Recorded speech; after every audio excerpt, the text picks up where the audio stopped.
మన పిల్లనే రోజు బిస్కెట్‌లేస్తది గదా! మర్చిపోయినావా అని జెప్పినట్టుంది. అది నా పైన అరుస్తుంటే. ఇవి ఆల్మోస్ట్ నాకు ఫ్రెండ్స్ అయిపోయాయన్నమాట. నేను పైన డోర్ ఓపెన్ చేస్తే ఆల్రెడీ కింద గేట్ దగ్గర వెయిట్ చేస్తుంటాయన్నమాట. ఇంకా ముందైతే బయట నుంచి వచ్చినప్పుడు ఎవరొచ్చిర్రా అని వచ్చేసేవి నా దగ్గర స్మెల్ చూసేవి. కానీ ఇప్పుడేమో నేను లోపలికొచ్చే వరకు వెయిట్ చేసి గేట్ ఏసాక అప్పుడు నా దగ్గరకొస్తున్నాయి. క్యూట్‌నెస్‌తో చంపేస్తున్నాయి ఇవైతే నన్ను. అండ్ ఇది ఫాలో అయ్యేంత స్ట్రిక్ట్ రొటీన్ నేను కూడా ఫాలో అవ్వను. రోజు ఎండలో కూర్చుంటది. And another day another sunset and నేనైతే బండేసుకొని ఈ ప్లేస్కి వచ్చేసి సెటిల్ అయిపోయా ఇక్కడ. అండ్ ఎంత బాగుండేనో సన్సెట్ అయ్యే వరకు అక్కడే వాకింగ్ చేస్తూ ఉండే. అండ్ పక్కనే ఒక స్ట్రీమ్ కూడా ఉండే అనమాట. అక్కడ స్ట్రీమ్ దగ్గరికి వెళ్ళి కొన్ని వీడియోస్ తీసుకున్నా. అసలు ఎంత బాగుండేనో వ్యూ అయితే. నేను ఇంకా రోజు ఇక్కడికే వద్దామని ఫిక్స్ అయ్యా. అసలు ఏ ప్లాన్ లేకుండా గోవాకి వచ్చి ఇంత మంచి మంచి వ్యూస్ చూస్తాను నేను ఎప్పుడు అనుకోలేదు. నేను సన్సెట్ అంటే నేను గోవాలో బీచ్ నుంచే చూస్తానేమో అని అనుకున్నా గానీ ఇక్కడ ఇంత చిన్న స్ట్రీమ్ దగ్గర వచ్చి ఇంత మంచి వ్యూని ఇంత ఎంజాయ్ చేస్తాను నేను అనుకోలేదు అసలు. గోవా అంటే డెఫినెట్ గా బీచెస్ అయితే కాదు. అండ్ రిటర్న్ వెళ్ళేటప్పుడు నాకు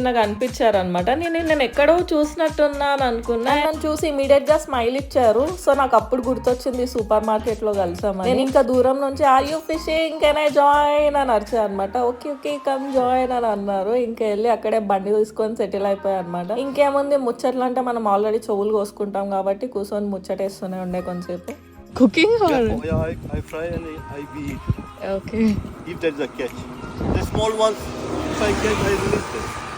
Okay. Small ones, no punch in taking home. Medium size, okay. If it's very small, I release them. I ask the fish to grow big and come back.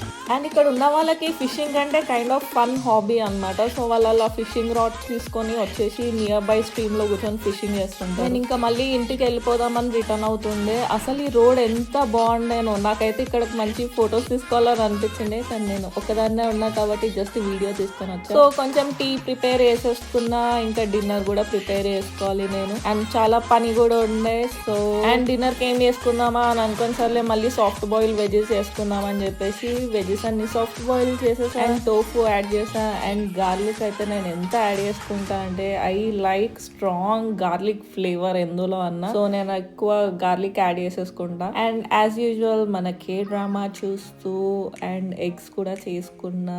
And full గా తినేసా. ఆ veggies నేను ఎంత తిన్నా నాకు ఇంకా తినాలనిపిస్తూ ఉంటది. అంత టేస్టీగా స్టీమ్ గానీ బాయిల్ గానీ చేసి అందులో కరెక్ట్ సీజనింగ్స్ యాడ్ చేస్తే నాకైతే వెజెసే మంచి టేస్టీ డిష్ లాగా అనిపిస్తుంది బేసిక్ గా. సో నేను టపటపా మొత్తం తినేసా. అండ్ నేను ఫాలో అవుతున్న రొటీన్ కి నాకు కొత్త హెయిర్ గ్రోత్ స్టార్ట్ అయ్యిండే అనమాట. అసలు నేను రోజు ఆ హెయిర్ చూసుకొని ఎంత మురిసిపోతున్నానో.